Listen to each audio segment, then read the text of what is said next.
Première page du magazine de la semaine, cette semaine, c'est le cas de le dire. L'ex-épouse de Dave Hilton se vide le cœur et à l'accord d'une entrevue au magazine, elle explique en détail ce qu'elle a vécu. Elle dit, écoutez, il n'y a pas que mes filles qui ont été agressées et battues. J'ai été agressée, j'ai été battue. Elle continue dans la même veine en ce qui concerne ses enfants. Cependant, elle dit, je n'étais pas au courant. Jamais je me suis douté que leur père ait pu les agresser sexuellement et les molester. Alors, la question qu'on vous pose ce soir, est-ce que vous la croyez quand elle dit que pendant de si longues années, elle ait pu ne pas être au courant de ça? Vous pourrez communiquer avec nous au numéro de téléphone qui vont apparaître au bas de l'écran. Également par Internet, à notre adresse Internet. Et puis, si vous voulez faire part de votre point de vue, on le résumera tout au cours de l'émission.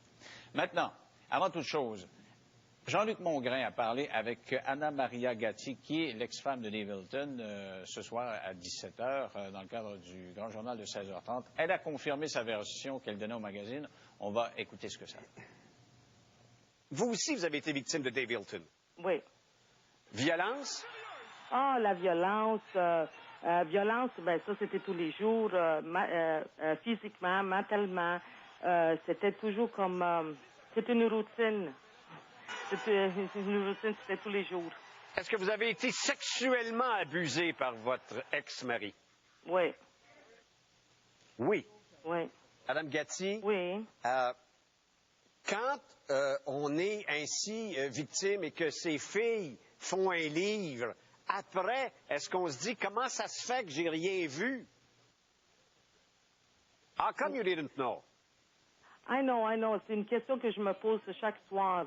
C'est que c'est bizarre, c'est parce que depuis le livre est sorti, parce que je l'ai pas lu encore, je vais jamais le lire. Non. C'est que non. Fait que je pense tout le temps, chaque jour, c'est comme le soir quand je vais me coucher, je vais en arrière de 20 ans, 15 ans, 10 ans, puis je pense les puzzles. Je fais comme un puzzle. Donc, c'est la question qu'on se pose ce soir. Est-ce que c'est une réaction normale ou si c'est effectivement le cas, elle n'était pas au courant? Pour en discuter en studio, nous recevons Pierre Faubert, qui est psychologue, de même que Mme Liette Brosseau, qui est présidente du regroupement provincial des maisons d'hébergement du Québec, et Isabelle Maréchal, animatrice. Dans nos studios de Trois-Rivières, le doc Pierre Mailloux, qui est psychiatre. Bonsoir à vous tous. Oui, bonsoir, Denis. Je vais commencer avec vous, doc Mailloux. Vous avez des réserves, vous. Vous pensez qu'elle était peut-être au courant? Je pense qu'on aurait avantage à être très prudent dans cette histoire-là pour plusieurs raisons. J'ai l'impression qu'on essaie de nous faire avaler des très grosses couleuvres, là.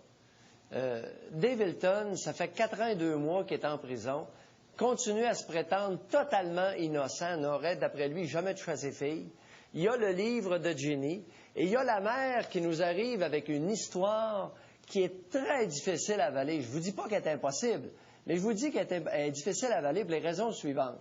Elle le décrit comme un maniaque sexuel qui va aux putes, un ivrogne, un batteur de femmes, et elle envoie sa fille de 14 ans avec lui en Floride. Oui, ça c'est vrai, elle le souligne, oui. Ouf! Alors vous pensez que c'est un comportement irresponsable ou elle était au courant et elle avait peur de lui ou quoi? Là, on va nous expliquer ce soir qu'une femme terrorisée peut faire à peu près n'importe quoi, je veux bien. Mais je vous dis, cette histoire-là, on aurait avantage à être prudent face à tout ça. Madame Brousseau, justement, vous en connaissez des femmes. Le doc Mailloux dit qu'il y a des intervenantes qui vont souligner que quand elles sont terrorisées, elles peuvent faire n'importe quoi. Je ne dis pas qu'une femme victime de violence et terrorisée va faire n'importe quoi. Mais je dis que c'est une femme en survie et que la plupart du temps, elle n'a pas le moyen de se rendre compte de situations comme ça. Et c'est facile pour nous de juger a posteriori et de l'extérieur. Alors on se dit, ben oui, elle aurait dû voir, elle aurait dû s'apercevoir, mais ça là, c'est facile quand on est en dehors. Et je trouve extrêmement dangereux que de poser cette question-là. Est-ce que c'est sa faute? Est-ce que s'en est aperçu? Comment ça se fait qu'elle les a laissés partir avec? Comment? Etc. Parce que c'est de mettre la responsabilité de l'agression sur cette femme-là, alors que le véritable agresseur, c'est le père. Non, mais si elle était au courant, il y a quand même quelque chose de différent, à ce moment-ci du débat. Moi, écoutez, Mme Brosseau, c'est pas de dire c'est elle la coupable, c'est de sa faute à elle. C'est clair qu'il n'y a personne qui dit que c'est la mère des 2 filles qui les ont agressées, qui les a agressées. On dit ici qu'il y a, moi, je suis assez d'accord avec ce que le docteur Mailloux dit, pour moi, c'est évident qu'une mère, moi j'ai 2 filles, s'il y avait quelqu'un qui s'approchait, et en plus, vous avez fait la liste, Dr Mailloux, qui avait tout ce comportement-là, je ne pourrais pas faire autrement. Je pense que n'importe quelle femme moyenne ne pourrait pas faire autrement que de se poser la question, juste se poser la question. À partir du moment où on se pose une question comme celle-là, est-ce qu'il ne va pas s'en prendre à mes filles, ce qu'il ne pourrait pas s'en prendre à mes enfants?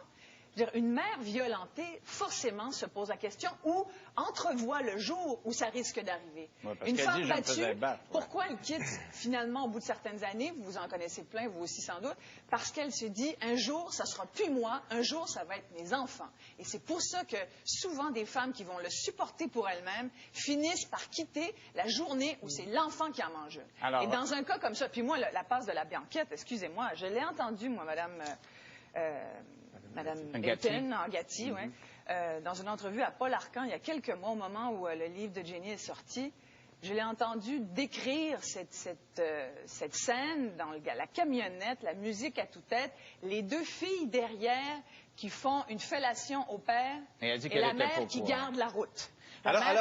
Je comprends qu'elle a regardé la route et qu'elle n'a pas regardé derrière. Il y a un déni, il y a un refus d'accepter la vérité. Isabelle, on va laisser parler à M. Faubert là-dessus. Est-ce qu'il est possible qu'on ne veuille pas le savoir? Parce qu'elle baignait dans une violence. Est-ce que c'est possible qu'elle ne voulait pas le savoir? Non, on ne veut pas le savoir. Qu'elle le savait, mais qu'elle ne voulait pas le savoir. C'est ça. Il y a ne pas pouvoir voir et ne pas vouloir voir. Alors, il est possible qu'elle ne pouvait pas voir à cause de toutes sortes de circonstances, et on lit dans l'article qu'elle s'est fait battre. Je pense que cette femme-là, elle était dans un stress, pas post-traumatique, mais un stress de traumatisme continu. Les empêchements de sommeil, la violence qui régnait autour de cette famille. Les 3 emplois aussi, elle disait qu'elle avait beaucoup d'emplois, elle n'était jamais à la maison. Elle n'était jamais à la maison. Mais assez pour se faire croire que la réalité objective n'existe pas. La réalité objective peut exister. Écoutez, il y a des femmes, j'ai lu un peu là-dessus, puis il y a des femmes au Vietnam qui sont devenues aveugles, non pas pour des raisons organiques, mais pour des raisons psychosomatiques. On n'a pas besoin d'aller si loin. Il y a des personnes, des femmes ici, et même des hommes, qui vont nier l'infidélité de leurs époux ou de leurs épouses. Et tous les signes sont là. Donc, attendez, si je vous suis bien, vous êtes en train de me dire, elle ne voulait tellement pas le savoir qu'elle se renfroignait et ne regardait pas. Mais il fallait qu'elle se protège, cette femme-là. Hein? Et donc, tout son mode de vie, comme disait Mme Brousseau, est en mode de survie. Donc, tous ces mécanismes de défense étaient en place pour qu'elle ne puisse pas souffrir davantage. La pire souffrance pour une mère, c'est de voir ses enfants se faire abuser d'une manière ou d'une autre, surtout pas par son mari, parce que devant son mari, il pouvait y avoir, malgré tout ce qu'on dit, une forme d'idéalisation. Et si le mari est idéalisé, et même s'il ne l'est pas, on veut idéaliser la situation pour ne pas... Mais donc, on est tous à peu près d'accord. Ce que vous dites tous les deux, c'est un peu ce qu'on dit, Dr Mailloux et moi, c'est que finalement, elle le savait, sauf que vous ditt que c'était refoulé, caché, inconscient. Justement, j'aimerais entendre le Dr Mailloux là-dessus. Dr Mailloux, est-ce que c'est possible qu'un mécanisme de défense fasse en sorte qu'on ne regarde pas la réalité à côté?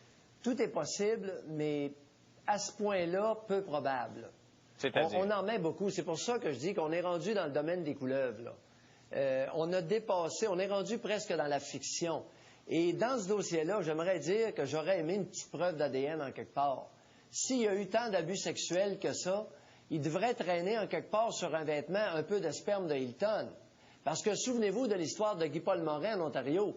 14 ans plus tard, ils ont innocenté Guy-Paul Morin parce qu'il y avait des traces de sperme sur les vêtements. Vous êtes en train de me dire que Dave Hilton n'aurait rien fait? Dr Mailloux, êtes-vous en train de me dire qu'Hilton n'aurait rien fait? Écoutez, emmenez-moi quelque chose d'objectif. Emmenez-moi un témoin visuel. Oui, mais c'est 2 filles qui vont témoigner.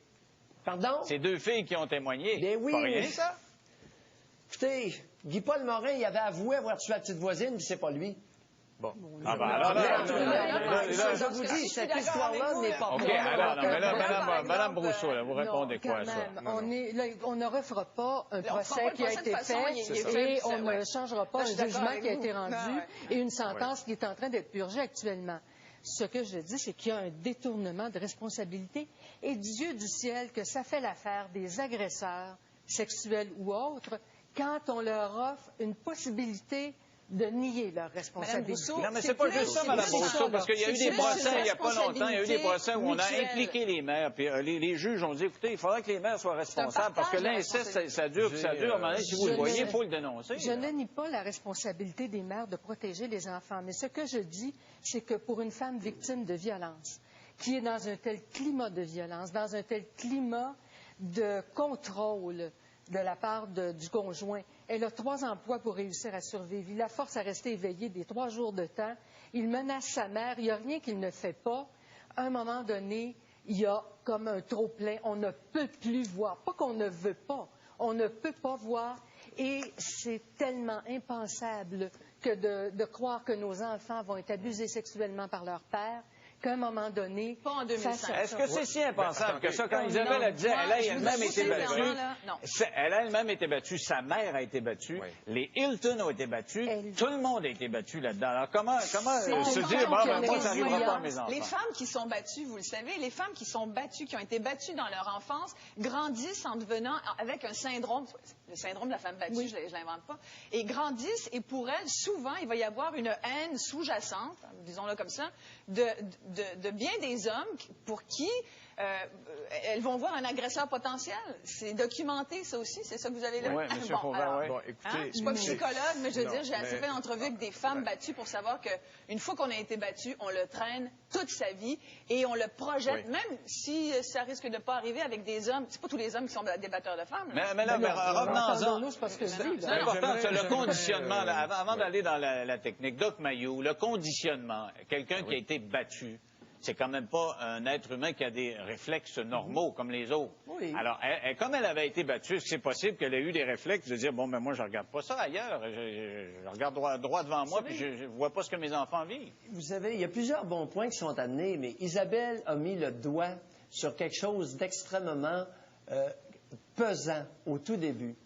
Il y a beaucoup, et j'en ai évalué beaucoup, il y a beaucoup de femmes battues qui vont accepter la brutalité, mais lorsque c'est transposé aux enfants, c'est là qu'elle se réveille et souvent quitte l'abuseur. Et dans ce cas-ci, elle aurait littéralement livré sa fille à un abuseur extrême. Sur ce point-là, il va falloir me convaincre parce que j'ai beaucoup de misère. Qu'est-ce que vous voulez dire, elle l'aurait livré? Qu'est-ce que vous voulez dire? Ben là, elle l'a livré, elle l'a envoyé en Floride. Ah, OK. Elle a envoyé Jenny, 14 ans, avec un monstre en Floride, isolé d'elle. Peu probable. Un dernier point, Denis. La fin de l'article. Écoutez ça, et j'aimerais avoir la réaction des 2 autres intervenants. Est-ce que c'est l'extrait sur les prostituées, là? Parce qu'on l'a... Non, okay. Le dernier paragraphe de l'article. Moi aussi, je peux être dangereuse, c'est ça? Oui. Avez-vous un message pour lui, pour Dave Hilton? Et Gatti répond, « Je veux qu'il sache que même s'il m'a terrorisé pendant longtemps, c'est fini. Je n'ai plus peur de lui. Moi aussi, je peux être dangereuse. Parce qu'il m'a tout fait, je n'ai plus rien à perdre. » Écoutez, vous conviendrez, j'ai évalué beaucoup de personnes qui ont été malmenées. Ça ne fait pas partie de la sortie usuelle. Vous en conviendrez avec moi. OK. Alors, on va aller au téléphone. Il y a Nicole qui est en ligne. Bonsoir, Nicole. Allô? Oui. Qu'est-ce que vous pensez de ça? Moi, lorsque Jenny disait... elle était assise avec son père en arrière et madame conduisait l'auto. Comment se fait-il que monsieur taponnait Jenny et que madame conduisait l'auto puis elle ne voyait même pas dans le rétroviseur? Elle dit le volume était très haut et puis c'était la nuit puis je voyais pas ce qui se passait. Oui, mais écoutez, on voit dans le rétroviseur quand même la nuit. Mettez-vous en arrière, monsieur, conduisez l'auto, puis regardez en arrière vos copains, vous allez voir. Merci beaucoup, Nicole. Mais c'est intéressant ce que Nicole dit, c'est que peu importe les interprétations psychologiques, dans la pratico-pratique, quand tu as quelqu'un dans l'auto en arrière, c'est difficile de pas le voir. Il faudrait d'abord soupçonner qu'il va se passer de quoi. Quand vous êtes avec votre mari, ou avec votre femme, vous ne soupçonnez pas que cette personne-là. Mais si votre mari vous bat, vous soupçonnez comment est-ce quelque chose? Mais justement, non, il y a une différence. C'est que, écoutez, j'ai ici un texte de la Cour supérieure dans le procès de Rénal Côté. On peut le dire parce que c'est un document public. La mère de la victime qui a été agressée pendant 17 ans. 17 ans. C'est pas quelques minutes, là. Elle niait toujours que sa fille avait été agressée par son mari même malgré les témoignages de ses fils qui disaient que, oui, finalement, on avait agressé notre sœur. La mère niait toujours. Donc, c'est extrêmement puissant, le déni, pour ne pas souffrir. Ou pour ne pas aller en prison après coup. Là, on va aller parler avec Mélanie. Mélanie, bonsoir. Bonsoir. Oui, qu'est-ce que vous pensez de ça? Ben moi, je la crois parce que moi, j'ai été abusée sexuellement. Puis ma mère me croit pas. Ma mère m'a renié, ma mère m'a rejetée parce qu'elle est encore avec l'individu aujourd'hui. Puis moi, je la crois, cette femme-là, parce que tu peux pas t'imaginer que ton mari ou ton conjoint va faire ça à tes enfants. Donc, votre mère s'est jamais imaginé que vous avez pu... Elle préfère croire son conjoint plutôt que vous croire, vous. Oui, c'est ça. Mais c'est une femme battue. Et vous comprenez donc la dynamique des Hilton. Merci beaucoup, Mélanie. C'est important, ça, Doc Mayou, que vous dites de ça, là? Oui, je ne vous dis pas que c'est impossible. C'est qu'il y a trop d'éléments. Dans le cas de la plante qui vient juste de témoigner, je comprends son point, ça c'est fréquent. Mais dans le cas, dans l'histoire des Hilton, il y en a tellement que ça devient à un moment donné là, difficilement crédible. Trop, c'est comme passé. Par contre, dans le cas de la plante, ça c'est clair, il y a beaucoup de femmes et j'aimerais mentionner à Faubert le point suivant. Nier une chose, c'est une chose. Le déni, c'est un mécanisme de défense inconscient et il existe aussi mentir. Oui, ça c'est autre chose. Mais en quelques secondes, mais ce qui est intéressant dans ce cas-là, peut-être si on voulait juste élargir, bon, parce que finalement, on n'y était pas, nous, quand ils ont fait la blowjob, fait qu'on ne sait pas ce qui s'est passé. Mais une chose est sûre, c'est que il faut l'élargir pour qu'il y ait des gens qui nous écoutent aujourd'hui puis qu'il y ait une différence qui soit faite. Il y a des femmes en ce moment qui nous écoutent, qui sont battues, qui ont peut-être des filles qui sont agressées par leur père. Il faut que ça arrête au Québec. Si on écoute l'émission de Dr Mayou l'après-midi, on a l'impression qu'on vit dans une société de pédophiles finis puis que c'est assez impressionnant. Okay, alors, il faut faire une petite pause. Si vous voulez communiquer avec nous, vous pouvez le faire par téléphone ou par courriel. On se pose des questions sur ce cas Hilton. On se retrouve donc après la pause. Comment savoir que...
Alors, on va parler avec Rachel au téléphone. Bonsoir, Rachel. Bonsoir. Est-ce que vous croyez la version de l'ex-femme de Dave Hilton? Non, pas du tout. Parce que moi, je me trouve avoir 7 enfants, j'attends mon 8e. Si ça arriverait à mes enfants, là, ils n'auront pas besoin de me le dire, je le sentirais. Vous pensez que d'instinct, vous allez le sentir? Oui, certainement. Une mère qui aime ses enfants ressent ces choses-là. Merci beaucoup, Quand Rachel. ils ne veulent pas le lier, là, ils le voient. Il n'y a pas besoin de se le faire dire. OK, merci. Et dans l'article, elle souligne dans l'entrevue, elle dit, écoutez, même du regard, j'ai rien senti. Mais est-ce que ça se sent, vous, mère de famille? Là, Rachel dit, je l'aurais senti. Pensez-vous que vous l'auriez senti? Vous? Bien, une femme qui est battue par son conjoint, de l'ampleur de ce que cette dame-là, cette femme-là a subi, comme je vous disais, c'est clair que je me méfierais. Je conduirais pas en regardant les lignes sur l'autoroute. Je regarderais derrière de temps en temps, juste pour voir s'il n'y a pas ses mains qui s'approchent de mon cou. Oui. Vous évoluez avec des jeunes. Est-ce que les jeunes sont capables de communiquer ça ou ils vont refouler puis on le verra pas? Non. Lorsqu'il s'agit de questions sexuelles, les jeunes vont en parler entre eux. Les parents, c'est tabou. Les parents sont là pour sécuriser les enfants. Les adolescents veulent que les parents soient là pour les aider quand ils en ont besoin. Mais ils ne vont pas parler à leurs parents de leurs questions sexuelles ou de leurs troubles sexuels. Et dans une situation comme celle-ci, où on sait que si on parle, la mère sera battue, eh bien l'enfant a encore... Ici, c'est l'enfant qui protège sa mère. Mais exactement. Vous parlez de sécurité. C'est ça. Les filles savaient que leur mère ne pouvait plus subvenir à leur sécurité. C'est ça. Donc, elles se sont dit, même si je lui racontais, qu'est-ce que ça ferait? Alors, vous voyez souvent des dynamiques comme ça, vous? Les dynamiques qu'on voit dans les maisons d'hébergement, c'est que quand les femmes se rendent compte ou qu'un enfant va ouvrir ou que par des circonstances, elles s'aperçoivent d'un abus physique, d'un abus sexuel, elles quittent. Et ces femmes-là, quand elles quittent le plus souvent en danger parce que n'oublions pas que les femmes victimes de violences, quand elles quittent leur conjoint, c'est là qu'elles sont en danger de se faire tuer. Mais malgré ça, c'est là qu'elles partent et elles amènent les enfants avec elles. Et parfois, au péril de bien des choses, l'agresseur finit et les problèmes juridiques que ça suscite. Merci à vous tous. Résultat final, 27 des gens qui nous ont appelés croient la version de l'ex-femme de Dave Hilton. 73 ont des doutes, répondent non. Merci d'avoir participé au débat. À tout de suite. C'est le service d'assistance? C'est bien ça. Je suis ici pour ceci. C'est quoi? C'est mon invention. Qu'est-ce qui va pas? Ah, mais rien. C'est quoi le problème?